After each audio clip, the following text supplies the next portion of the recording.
దేవుని వాక్యంలో నుండి యెషయా గ్రంథము 2వ అధ్యాయము 6వ వచనం అందరం కలిసి చదువుకుందాం. యెషయా గ్రంథము 2వ అధ్యాయము 6వ వచనం. యాకోబు వంశమగు ఈ జనులు తూర్పున ఉండిన జనుల సాంప్రదాయములతో నిండుకొని ఉన్నారు. వారు ఫిలిస్తీన్ల వలె మంత్రప్రయోగము చేయుదురు, అన్యులతో సహవాసము చేయుదురు కనుక నీవు వారిని విసర్జించి ఉన్నావు. చిన్న ప్రార్థన చేసుకుందాం. పరిశుద్ధ ప్రేమ కలిగిన తండ్రి, నీకు స్తోత్రాలు. ఈ రాత్రికాల సమయంలో ఈ మొదటి రోజు ఉజ్జీవ ప్రార్థనల్లో మీరు మాకు ఇస్తున్న ఈ చక్కని సమయాన్ని బట్టి, నీ దైవికమైన ప్రసన్నతను బట్టి నీకు వందనాలు చెల్లించుకుంటున్నాం ప్రభా. ఆత్మరూపిగా మీరు మా మధ్యలో ఉన్నందుకు స్తోత్రాలు. ఈ లేఖన భాగాన్ని వినిచిన మా అందరికీ క్షేమాభివృద్ధికరంగా మీరే చేయమని నీ సన్నిధిలో కోరుకుంటూ నన్ను మరుగుపరచండి, నీ నోటి బురగ వాడుకొనండి. యేసునామమున ప్రార్థిస్తున్నాం తండ్రి, ఆమేన్. ఈ వచనంలో దేవుడు ఒక మాట వాడడం జరిగింది. యెషయా భక్తుని ద్వారా దేవుడు రచించిన ప్రవచనము. యెషయా గ్రంథంలో it's a book of prophecy, ప్రవచన గ్రంథము అని యెషయా గ్రంథాన్ని మనం పిలుస్తాము. సో ఈ ప్రవచన గ్రంథంలో దేవుడు ఒక అమూల్యమైన మాటను, ఇంకో మాటలో చెప్పాలంటే ఒక హెచ్చరికను కూడా తన ప్రజలకు చేస్తున్నాడు. దేవుని వాక్యంలో కేవలం ఆశీర్వచనాలు మాత్రమే కాదండి. కొంతమంది అనుకుంటారు, నేను బ్లెస్సింగ్ మాత్రం తీసుకుంటాను కానీ కరెక్షన్ కానీ ఇన్స్ట్రక్షన్ కానీ నాకు వద్దండి. చూడండి, పిల్లలకి కాంప్లిమెంట్స్ ఇస్తే తీసుకుంటారు, కోప్పడితే క్రమశిక్షణ చేస్తే ఇష్టపడరు. మనల్ని కూడా కొన్నిసార్లు మనల్ని మెచ్చుకునేవారంటే మనకి ఇష్టం ఉంటుంది, కానీ మనల్ని చాలా ప్రేమించి ఎవరైనా మనలో ఉన్న బలహీనతలు మనకు చెప్తే వాళ్ళని కొన్నిసార్లు మన శత్రువులుగా భావిస్తూ ఉంటాం. నిజమైన స్నేహితుడు ప్రేమించి గాయములు చేయును, పగవాడు లెక్కలేనని ముద్దులు పెట్టునని సామెతల గ్రంథంలో ఉంది. కొంతమంది బయటకు మన మీద చాలా ప్రేమ ఉన్నట్టు ప్రేమ ఒలకపోస్తూ తప్పుడు మార్గంలో వెళ్తున్నా ప్రేమిస్తూనే ఉంటారు. ఒక్క మాట కూడా చెప్పరండి, ఇది తప్పు, ఇలా చేయొద్దు, ఇలా చేస్తే నష్టపోతామని. కానీ నిజంగా మనల్ని ప్రేమించేవారు ఒకవేళ మన జీవితంలో ఏదైనా పొరపాట్లు ఉన్నాయని చెప్తే మనం అఫెండ్ అవుతాం, బాధపడతామని తెలిసినా వాళ్ళు సత్యాన్ని చెప్పకుండా ఉండలేరు. మనకు ఏది మంచిదో ఏది చెడో అది చెప్పకుండా ఉండరు. దేవుని వాక్యంలో we not only find words of blessing in the Bible, but we also find words of instruction. దేవుని వాక్యంలో ఆశీర్వచనాలు మాత్రమే లేవు, కానీ దేవుని వాక్యం ఒక మాటలో చెప్పాలంటే ఒక కలగూర వంటకం లాంటిది. You find everything in the word. దేవుని వాక్యంలో కరెక్షన్ ఉంటుంది, గైడెన్స్ ఉంటుంది, టీచింగ్ ఉంటుంది, ఎంకరేజ్మెంట్ ఉంటుంది, వర్డ్స్ ఆఫ్ బ్లెస్సింగ్ ఉంటాయి. అన్నీ కూడా దేవుని వాక్యంలో సమగ్రంగా దేవుడు వ్రాయించినట్లు మనం గమనిస్తున్నాం. ఇక్కడ దేవుడు తన ప్రజలతో ఒక మాట మాట్లాడుతూ నేను కొంతమందిని విసర్జిస్తాను అనే మాట మనం చూస్తున్నాం. ఇప్పుడు చదువుకున్న యెషయా గ్రంథము 2వ అధ్యాయం 6వ వచనం ఇంకొకసారి అందరం కలిసి చదువుకుందాం. యెషయా గ్రంథం 2వ అధ్యాయము 6వ వచనం. యాకోబు వంశమగు ఈ జనము తూర్పున ఉండిన జనుల సాంప్రదాయములతో నిండుకొని ఉన్నారు. వారు ఫిలిస్తీన్ల వలె మంత్రప్రయోగము చేయుదురు, అన్యులతో సహవాసము చేయుదురు గనుక నీవు వారిని విసర్జించి ఉన్నావు. God forsakes his people. దేవుడు తన ప్రజలను ఎన్నడూ విడనాడడు అనే మాట ఉందండి. మరి ఇక్కడ ఏంటి దేవుడు విసర్జిస్తాడు అని వ్రాయబడి ఉందంటే, దేవుని ప్రజలు ఆయన చిత్తం కాని మార్గాన్ని తొలగి వెళ్తే దేవుడు విసర్జిస్తాడంట. కొన్నిసార్లు తల్లిదండ్రులు పిల్లల్ని హెచ్చరిస్తూ ఉంటాడు, నువ్వు మా మాట జవదాటావంటే, ఇంకా మేము చెప్పిన మాట వినకపోతే నీకు మాకు సంబంధం లేదు అని కొన్నిసార్లు పేరెంట్స్ పిల్లలకు ఖండితంగా చెప్తూ ఉంటారు. ఎందుకంటే అలాగైనా సరే బాగుపడతాడేమో, అలా అయినా సరే మాట విని సన్మార్గంలోకి వస్తారేమో అని తల్లిదండ్రుల యొక్క ప్రయత్నం. ఎందుకంటే చూస్తూ పిల్లలు చెడిపోతుంటే ఏ తల్లిదండ్రులు కూడా ఊరుకోలేరు, వారి హృదయం బాధపడిపోతుంది. దేవుడు కూడా అంతే అండి. ప్రాణం పెట్టి మనల్ని కొనుక్కున్నాడు, మనల్ని ప్రాణప్రదంగా ప్రేమిస్తున్నాడు.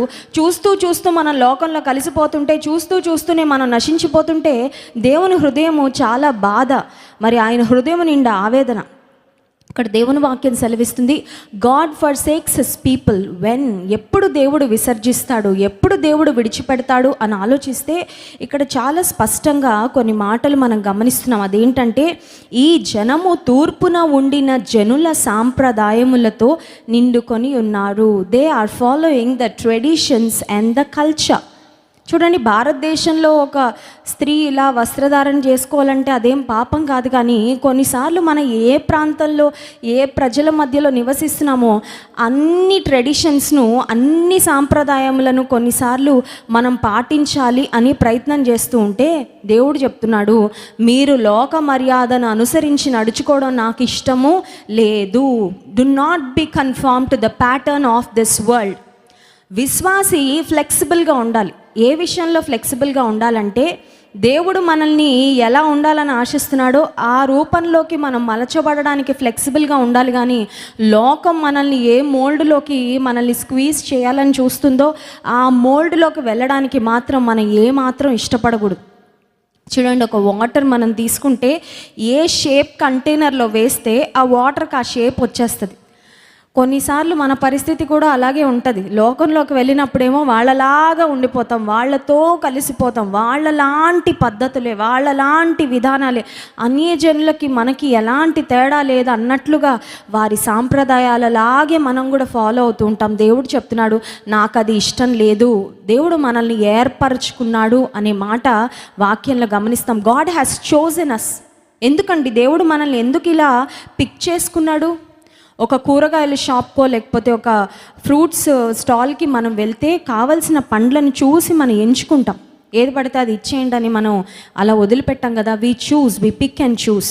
దేవుడు జగత్తు పునాది వేయబడక మునిపే ప్రేమ చేత క్రీస్తులో మనల్ని ఏర్పరచుకొని అనే మాట వాక్యంలో చూస్తున్నాం. దేవుడు మనల్ని ఏర్పరచుకున్నాడు. ఎందుకు? మళ్ళీ వెళ్ళి లోకంలో కలిసిపోవాలని కాదు. లోక సాంప్రదాయాలను, లోక పద్ధతులను అనుసరిస్తూ అసలు దేవుని బిడ్డలంటే ఒక ఐడెంటిటీ లేకుండా, ఒక పద్ధతి లేకుండా, ఒక విధానం లేకుండా అందరిలో కలిసిపోయి బ్రతకాలి అన్నది దేవుని ఉద్దేశము కాదు. దానియేలు బబులోన్లో బ్రతికాడు. కంప్లీట్గా నేషనాలిటీ మారిపోయింది, ఆ తర్వాత కల్చర్ మారిపోయింది, విధానాలు మారిపోయాయి. కానీ దానియేలు మనసులో ఉన్న తన దేవుని పట్ల దానియేలుకున్న ఆ ప్రేమ, తన ఆధ్యాత్మిక జీవితంలో తాను పెట్టుకున్న స్పిరిచువల్ డిసిప్లిన్స్, దినానికి 3 మార్లు మానక ప్రార్థిస్తూ దేవుని స్తుతిస్తూ వచ్చాడంట. అందుకే ఆ బబులోను దేశంలో బబులోను రాజు ఏమనుకున్నాడంటే, వీళ్ళు ఇశ్రాయేలీలు కానీ మా దగ్గరకు వచ్చారు కాబట్టి వీళ్ళ పేర్లు మార్చేస్తే వీళ్ళన్నీ మారిపోతారు అనుకున్నారు. వీళ్ళ పేర్లు మారిస్తే వీళ్ళు వాళ్ళ ఊరు గూర్చి, వాళ్ళ పద్ధతి, వాళ్ళ దేశము, వారి పరిస్థితులు, పూర్వస్థితి, వారి భక్తి అన్నీ మర్చిపోతారు అనుకొని దానియేలుకేమో బెల్షజరు అని పేరు పెట్టాడు. హనన్యా, మిషాయలు, అజర్యా అని మంచి హీబ్రూ నేమ్స్ ఉంటే తన స్నేహితులకు, వారికేమో షద్రకు, మెషకు, అబెద్నగో అని 3 పేర్లు పెట్టేస్తే, పేర్లు రాజు మార్చాడేమో కానీ రాజు మాత్రం వీరి మనసును, వీరి భక్తిని మార్చలేకపోయాడు. Hallelujah. If you are a true Christian, నువ్వు నిజంగా గట్టి విశ్వాసమైతే నువ్వు ఏ స్థలానికి వెళ్ళినా నీలో ఉన్న భక్తి విశ్వాసంలో కొంచెం కూడా డైల్యూట్ అవ్వవు. ఇక్కడ దేవుడు చెప్తున్న మాట, వారు తూర్పున నుండిన జనుల సాంప్రదాయములతో నిండుకొని ఉన్నారు. వారు ఫిలిస్తీన్ల వలె మంత్ర ప్రయోగము చేయుదురు. కొన్నిసార్లు వారి వలె, వీరి వలె, you follow someone in the world. లోకంలో ఉన్న ఎవరో ఒకరిని కొన్నిసార్లు మనం అనుసరించాలని ప్రయత్నం చేస్తుంటాం. వారు ఎలా చేస్తున్నారో అలాగే, వారు ఎలా మాట్లాడుతున్నారో అలాగే, వారు ఎలాగ ట్రాన్సాక్షన్స్ చేస్తున్నారో అలాగే, వారు వాళ్ళ పిల్లల విషయాల్లో ఎలా ముందుకు వెళ్ళారో అలాగే అని కొన్నిసార్లు లోకంలో ఉన్న వారి వలె మనం ఉండాలని ప్రయత్నం చేస్తాం. అది ఇష్టం లేదు దేవునికి. దేవుని పోలి నడుచుకొనుడి అంటే యేసయ్య వలె మనం ఉండాలని కోరుకుంటున్నాడు తప్ప ఇంకెవ్వరి వలె మనం ఉండడానికి వీలు లేదు. ఆ తర్వాత ఇంకొక మాట, అన్యులతో సహవాసము చేయుదురు గనుక నీవు వారిని విసర్జించి ఉన్నావు. ఇశ్రాయేలీయులు ఐగుప్తు దేశంలో నివసించినప్పటికీ నిజానికి వీరి కొరకు యోసేపు గోషెను అనే ప్రాంతాన్ని ఏర్పాటు చేశాడండి. ఐగుప్తు రాజుతో మాట్లాడి, నా తండ్రిని, నా తండ్రి ఇంటి వారిని అందరినీ, నా తోబుట్టువులందరినీ నేను తీసుకొస్తున్నాను, గివ్ దమ్ అ ల్యాండ్, నేను వారిని ఉంచడానికి ఒక వసతి, ఒక ఏర్పాటు ఇవ్వు అని రాజును అడిగినప్పుడు రాజు గోషెను అనే ప్రాంతాన్ని ఇచ్చాడు. సో ఇశ్రాయేలీలు వారి కొరకు నిర్దేశించబడిన ప్రాంతంలో వారు ఉన్నారు. కొన్నిసార్లు మనం అనుకుంటాం, నేను ఉన్న ప్లేస్ బాగాలేదండి, నేను పలానా ప్లేస్కి వెళ్తే బాగా బాగుపడిపోతాను, పలానా స్థలానికి వెళ్తే నేను బాగా ఉన్నత స్థితికి వెళ్ళిపోతానని కొన్నిసార్లు మనం అనుకుంటాం. మన ప్లేస్ మ్యాటర్స్ అని కొన్నిసార్లు నేనున్న చిన్న ప్రాంతం అండి, చిన్న ఊరండి, చిన్న పట్టణం అండి, చిన్న ఉద్యోగం అండి, నాకేం ఆశీర్వాదం వస్తుందని కొన్నిసార్లు దేవుడు ఉద్దేశించిన స్థలాన్ని విడిచిపెట్టి ధనాన్ని ఆశించో లేకపోతే మరొకటి ఆశించో దేవుని చిత్తంలోండి మన ప్లానింగ్ ప్రకారం ఇంకెక్కడికో వెళ్ళిపోవాలని ప్రయత్నం చేస్తూ ఉంటాం. దేవుని చిత్తంలో మనం చిన్న స్థలంలో ఉన్నా అక్కడే దేవుడు మనల్ని ఆశీర్వదించి గొప్ప అభివృద్ధిలోనికి తీసుకొస్తాడు. హల్లెలూయా.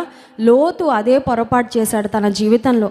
లోతు అనుకున్నాడు, నేను సొదొమ గొమొర్రా ప్రాంతానికి వెళ్తే ఆ ప్రాంతం ఎంత పచ్చగా ఉందో మా జీవితాలు కూడా అంత పచ్చగా ఉంటాయి అనుకున్నాడు. ఎండిపోయాడండి. లోతు కుటుంబం ఎండిపోయింది. ఒక మాటలో చెప్పాలంటే లోతుకు కుమారులు ఉన్నారు. లోతు కుమారులేమో అగ్నికి ఆహుతి అయిపోయారు. లోతు కుమార్తెలేమో భయంకరమైన దౌర్భాగ్యమైన స్థితికి దిగజారిపోయారు.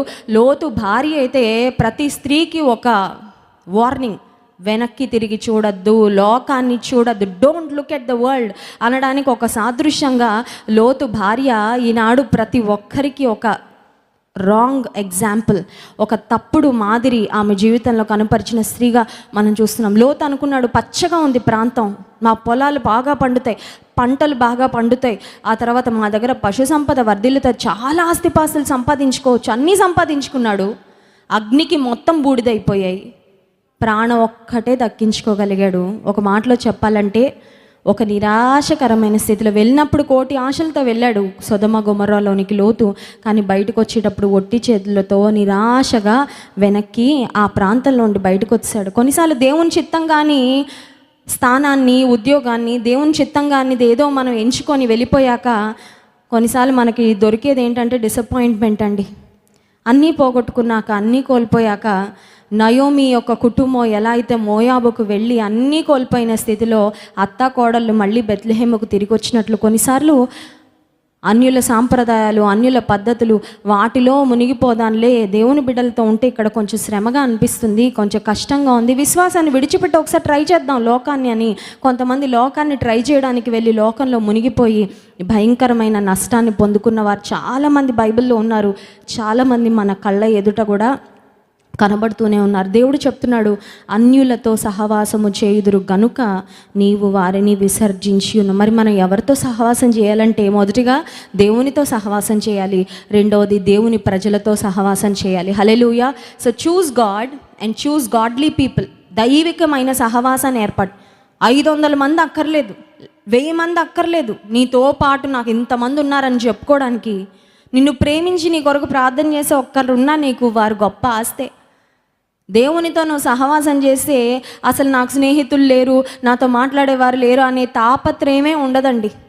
కొంతమంది దేవుని వారి హృదయంలో ఉంచుకోవాల్సిన స్థానంలో ఉంచుకోకపోవడం వల్ల లోక సంబంధమైన స్నేహాల కొరకు, వాటి కొరకు, వీటి కొరకు తాపత్రయపడి అమ్మో ఆ ఫంక్షన్కి వెళ్ళకపోతే ఏమనుకుంటారు, లేకపోతే పలానా ఆహారం తినకపోతే ఏమనుకుంటారు, వాళ్ళు ఇచ్చింది తీసుకోపోతే ఏమనుకుంటారు అని కొన్నిసార్లు లోకస్తులను సంతోష పెట్టాలని కొన్నిసార్లు మనం లోకస్తులతో మమేకం అయిపోయి వారిలో ఒకరిగా అయిపోయి దేవుని మనం దుఃఖపెడుతున్నాము. అలాంటి పరిస్థితిలో ఉన్నట్లయితే the Bible says God's going to forsake, దేవుడు విసర్జించబోతున్నాడు అనే మాట వాక్యంలో గమనిస్తున్నాం. సంఖ్యాకాండం 11వ అధ్యాయము 4-5 వచనాల్లో మనం చూసినట్లయితే, సంఖ్యాకాండము 11వ అధ్యాయము 4-5 వచనాలలో ఇశ్రాయేలీలు ఐగుప్తు దేశం నుండి బయటకు వచ్చిన తర్వాత ఏం జరిగిందో ఆ మాట చూస్తాం. వారి మధ్య ఉన్న మిశ్రిత జనము మాంసాపేక్ష అధికముగా కనుపరచగా ఇశ్రాయేలీయులను మరలా ఏడ్చి మాకెవరు మాంసము పెట్టుదురు. మిశ్రిత జనము అనే ఒక మాట అక్కడ కనబడుతుంది. దాన్ని మిక్స్డ్ మల్టిట్యూడ్ అనే మాట ఉందండి. అంటే ఇశ్రాయేలీలు మేము ఐగుప్తు నుంచి బయటకు వెళ్ళిపోతున్నాము, మా దేవుని ఆరాధించుకోవడం కొరకు వెళ్తున్నాము, మా దేవుడు మాకు వాగ్దానం చేశాడు పాలుతేన్లు ప్రవహించే దేశంలో మమ్మల్ని ప్రవేశపెడతానని ఇశ్రాయేలీలు చెప్పినప్పుడు కొంతమంది ఐగుప్తీయులు వీళ్ళతో పాటు ప్రయాణమై బయలుదేరారంట. వారిని మిశ్రిత జనము అని అంటారు. సో మిక్స్డ్ మల్టిట్యూడ్ అంటే ఎవరంటే వారు ఇశ్రాయేలీలే majority, but few of the Egyptians came along. వారితో పాటు కలిసి ఐగుప్తీయులు కొంతమంది వచ్చారు. ఈ మిశ్రిత జనమే మోషేకు విరోధంగా సనిగే గుంపులో లీడర్షిప్ తీసుకున్నారండి. ఆ తర్వాత ప్రతిసారి దేవుని కోపాన్ని రేపిన వారు ఎవరంటే ఆ లీడ్ రోల్ తీసుకున్నది మిశ్రిత జనమే. మోషే మిశ్రిత జనాన్ని అక్కడ ఆపేయలేకపోయాడు. సంహం అన్ని లక్షల మందిలో వాళ్ళని ఫిల్టర్ చేయడం కూడా కష్టమే. సరే, పాలు తేనెలు ప్రవహించే దేశంలోకి వస్తానంటున్నారని తీసుకొని వెళ్ళుండి ఉంటారు. బట్ ఈ మిశ్రిత జనము మాంసాపేక్ష అధికముగా కనుపరచగా వాళ్ళు ఏడుస్తున్నారంట, మాంసం కావాలి మాంసం కావాలని. వాళ్ళని చూసి ఇశ్రాయేలీలు కూడా ఏడవడం మొదలుపెట్టారు. ఆ తర్వాత మోషేకు విరోధంగా, దేవునికి విరోధంగా వారు సనిగినట్లుగా దేవుని వాక్యంలో మనము చూస్తున్నాం. నీ జీవితంలో ఈ లోకంలోనే బ్రతుకుతున్నాం కాబట్టి లోక సంబంధంగా ఉండే వ్యక్తులతో మనం మాట్లాడాలి. మన ట్రాన్సాక్షన్స్ లేకపోతే మన ఉద్యోగ బాధ్యతల్లో మన కలీగ్స్గా దేవుని తెలుసుకొని వారు చాలామంది ఉండొచ్చు. వారందరితో మాట్లాడడంలో తప్పులేదు. వారందరితో మరి ఒక చక్కని స్నేహభావాన్ని కలిగి ఉండడంలో పొరపాటు లేదు. కానీ సహవాసం అంటే when you go in to that deep friendship, వారితో బాగా కలిసిపోతే చాలా చాలా ప్రమాదం. 2 కొరింథీ పత్రిక 6వ అధ్యాయం 14-15 వచనాల్లో కూడా ఒక మాట అపోస్తలుడైన పౌలు వ్రాయడం చూస్తాం. చూడండి, 2 కొరింథీ పత్రిక 4వ అధ్యాయం 6వ అధ్యాయము 14-15 వచనాలు. మీరు అవిశ్వాసులతో జోడుగా ఉండకుడి, నీతికి దుర్నీతితో ఏమి సాంగత్యము, వెలుగునకు చీకటితో ఏమి పొత్తు, క్రీస్తునకు బెలియాలతో ఏమి సంబంధము, అవిశ్వాసితో విశ్వాసికి పాలు ఎక్కడిది. ఎంత క్లారిటీగా అపోస్తలుడైన పౌలు ఈ మాట రాశాడు. There is no midway. నువ్వు ఉంటే వెలుగు సంబంధివి, లేకపోతే చీకటి సంబంధివి. నువ్వు అయితే క్రీస్తు సంబంధివి, లేకపోతే అపవాది సంబంధివి. వెలుగుతో చీకటికి ఏంటి పొత్తు? నేను ఇంటర్మీడియట్ చదువుతున్నప్పుడు ఫస్ట్ టైం నేను హాస్టల్కి వెళ్ళడం, మా ఇంటిని మా తల్లిదండ్రులు విడిచిపెట్టి చక్కని భక్తి వాతావరణంలో ఉండి ఒక్కసారిగా బయట ప్రపంచాన్ని ఎక్స్ప్లోర్ చేసినట్టు చాలా కొత్తగా ఉండేది ఆ పరిస్థితులన్నీ. సో హాస్టల్లో నేను ఉండి చదువుకుంటూ ఉంటే ఒకసారి నేను హాస్టల్లో జాయిన్ అవ్వగానే ఒక అమ్మాయి, చాలా తెలివిగలిగిన అమ్మాయి, తను నేను ఇద్దరు టాపర్స్లోనే ఉండేవాళ్ళం. ఒకరోజు తను అనింది నా దగ్గరకు వచ్చి, నాకెందుకో నీతో ఫ్రెండ్షిప్ చేయాలనిపిస్తుంది, can I be your friend? నీ స్నేహితురాలుగా నేను ఉండొచ్చా? నాకు నువ్వు చాలా నచ్చావు, నీ స్నేహితురాలుగా నేను ఉండాలని ఆశిస్తున్నానంటే, మనం అంటే ఎవరికైనా ఇష్టం అంటే మనకి వాళ్ళ మీద ఇష్టం వస్తుంది కదండి, ఆబ్వియస్. సో నేను హ్యాపీ ఫీల్ అయ్యాను. Okay, she wants to be my friend. Okay అని నా బెంచ్లో నా పక్కన కూర్చోమని చెప్పాను. సో అప్పటి నుంచి ఇద్దరం బ్రేక్కి అన్నిటికీ కలిసి వెళ్ళడం రావడం, ఆ తర్వాత స్టడీస్లో ఏమైనా కాన్సెప్ట్స్ డిస్కస్ చేసుకోవడం అన్నీ చేసుకుంటూ ఉండే. దెన్ వన్ ఫైన్ డే నేను తనకి ఏం చెప్పానంటే, నేను యేసు ప్రభు బిడ్డను, I love Jesus with all my heart. Yesu ప్రభు నేను చాలా ప్రేమిస్తున్నాను. నేను యేసు ప్రభుని గురించి ఎవరికి చెప్పకుండా కూడా ఉండలేను. I want to share with you about Jesus. నా యేసయ్యని గురించి నీకు చెప్పాలని ఆశపడుతున్నాను అనగానే తను ఒక షాకింగ్ విషయం చెప్పింది. అదేంటంటే, నాకు క్రైస్తవ్యం అంటే అస్సలు పడదు, నేను మా భక్తిలో టాప్, చాలా నాకు మా దేవుళ్ళు అంటే చాలా ఇష్టం, and on top of that మీ దేవుడు అంటే నాకు అస్సలు ఇష్టం లేదని చెప్పింది. వెంటనే నేను తనతో చెప్పాను నిర్మోహమాటంగా, నీకు నేనంటే ఇష్టం ఉన్నా, నీకు నా యేసయ్య అంటే ఇష్టం లేకపోతే I can't be your friend. ఈరోజు నుంచి నేను నీతో ఫ్రెండ్షిప్ చేయలేను, ఐఎమ్ వెరీ సారీ అని చెప్తే వెళ్ళిపోయిందండి. ఇంక అప్పటి నుంచి అంతకు ముందు వరకు ఏదో గ్లూ ఫెవికాల్ వేస్తే ఉన్నట్టు అంతకు ముందు వరకు చాలా ఫ్రెండ్లీగా ఉండేవాళ్ళం. ఆ తర్వాత నుంచి నేను ఇలా వస్తుంటే తను అలా వెళ్ళిపోతూ ఉండేది. ఎందుకంటే ఒక రకమైన వైరం అనమాట. నీ దేవుడి కోసం నా ఫ్రెండ్షిప్ వదిలేస్తావా అని ఒక రకమైన కోపం. నీ జీవితంలో విశ్వాస విషయంలో నీకు ఒక ఖచ్చితమైన తీర్మానం ఉందా? దేవుడు మన కొరకు నిలబడ్డాడు, దేవుడు మన పక్షంగా నిలబడ్డాడు, దేవుడు మనల్ని అనుక్షణం కాపాడుతున్నాడు. కానీ దేవుని విషయంలో మనం తీసుకునే స్టాండ్ ఏదైనా ఉందా అండి? కొంతమందికి ఒక తీర్మానం అనేదే ఉండదు. ఏమోనండి, ఎవరు మాట్లాడితే వాళ్ళతో మాట్లాడితే, ఎవరితో అంటే వాళ్ళతో స్నేహం చేసేస్తాను, ఎవరు కనబడితే వారితో. దేవుని వాక్యం అలా చెప్పడం లేదు. అవిశ్వాసులతో విశ్వాసులు విజోడుగా ఉండకూడదు. దేవుడు చాలా ఖచ్చితంగా మాట్లాడాడు. తన ప్రజలకు కూడా దేవుడు చెప్పిన మాట ఏంటంటే, మీరు వివాహాలు చేసుకునేటప్పుడు కూడా you must be very careful. వివాహాలు చేసుకునేటప్పుడు చాలాసార్లు కొంతమంది అనుకుంటారు, నేను పలానా అబ్బాయిని ప్రేమించానండి, నేను వివాహం చేసుకున్న తర్వాత నేను మార్చుకుంటానని నమ్మకం ఉందండి నాకు. వాళ్ళని మార్చుకోవడం ఏమో కానీ కొంతమంది వీళ్ళు మారిపోతారు. కొన్నిసార్లు ఈ అమ్మాయి మరి వివాహం చేసుకున్న తర్వాత ఆ అబ్బాయిని దేవునిలో నిలబెట్టడానికి ఈవిడ జీవితకాలం అంతా సరిపోద్ది అనమాట. లైఫ్ లాంగ్ స్ట్రగుల్, ప్రతిసారి పోరాటమే, ప్రతి చిన్న విషయానికి పోరాటమే, ప్రార్థన చేసుకోవాలంటే పోరాటం, దేవునికి ఇవ్వాలంటే పోరాటం, మందిరానికి వెళ్ళాలంటే పోరాటం. అందుకే దేవుని వాక్యం స్పష్టంగా సెలవిస్తుంది, అవిశ్వాసులతో విజ్జోడుగా ఉండకుడి. నీ జీవితంలో నువ్వు దేవుని కొరకు తీసుకున్న తీర్మానం ఏదైనా ఉందా? దేవుడు ఎవరిని బట్టి ఆనందిస్తాడంటే తన కోసం నిలబడే వారిని బట్టి దేవుడు ఆనందిస్తాడు. హల్లెలూయా. తన కొరకు, దేవుని కొరకు మనం నిలబడితే మన కొరకు దేవుడు నిలబడతాడు. కొన్నిసార్లు మనం దేవుని కొరకు ఏమి ఆలోచించాం, దేవుని కొరకు నిలబడాలనే ఆశ కానీ తాపత్రయం కానీ ఉండదు, కానీ దేవుడు మాత్రం అన్ని పరిస్థితుల్లో మన పక్షంగా నిలబడాలని కోరుకుంటాం. You think it works that way? నన్ను ఘనపరచు వారిని నేను ఘనపరుస్తాను, నన్ను తృణీకరించు వారు తృణీకారం పొందుదురని దేవుని వాక్యం ఉంది. రాత్రి కాల సమయంలో దేవుని అడుగుదాం, ప్రభా నేను ఇంకా విశ్వాస విషయంలో ఎక్కడైనా రాజీ పడిపోతున్నానా? నీకు ఇష్టమైన ఏవైనా స్నేహాలు, సాంగత్యాలు నా జీవితంలో ఉన్నాయా? ఏవైనా కోల్పోతానేమో కానీ నీతో స్నేహం మాత్రం కోల్పోని. ఈ లోక స్నేహము దేవునితో వైరం అని మీరు ఎరుగరా అని యాకోబు పత్రికలో దేవుని వాక్యం సెలవిస్తుంది. లోకంతో స్నేహం అంటే దేవునితో శత్రువు అయిపోయినట్టే అంట. దేవునితో శత్రువు ఈ లోకంలో మనం బ్రతకగలమా? ఈ లోకంలో జీవించగలమా? ఈ లోకంలో ఏమైనా సాధించగలమా? ఏమీ సాధించలేం. ఈ రాత్రికాల సమయంలో ఒక తీర్మానం తీసుకుందాం, ప్రభా నీవు కావాలి నాకు, నీ కోసం ఏదైనా నేను వదులుకోవడానికి సిద్ధమే. నీతో సహవాసం నాకు కావాలి. ఈ లోక సంబంధమైన స్నేహాలు, సహవాసాలు కాదు. కళ్ళు మూసుకోండి, చిన్న ప్రార్థన చేసుకుందాం. పరిశుద్ధ ప్రేమ కలిగిన తండ్రి, నీకు స్తోత్రాలు. నీ వాక్యం ద్వారా మీరు మాతో మాట్లాడినందుకు వందనాలు ప్రభా. నన్ను ఘనపరిచి వారిని నేను ఘనపరుస్తాను, నన్ను తృణీకరించిన వారు తృణీకారం పొందుతారని నీ వాక్యంలో ఉంది. నిన్ను ఘనపరిచే కృపను మాకు ఇవ్వండి అయ్యా.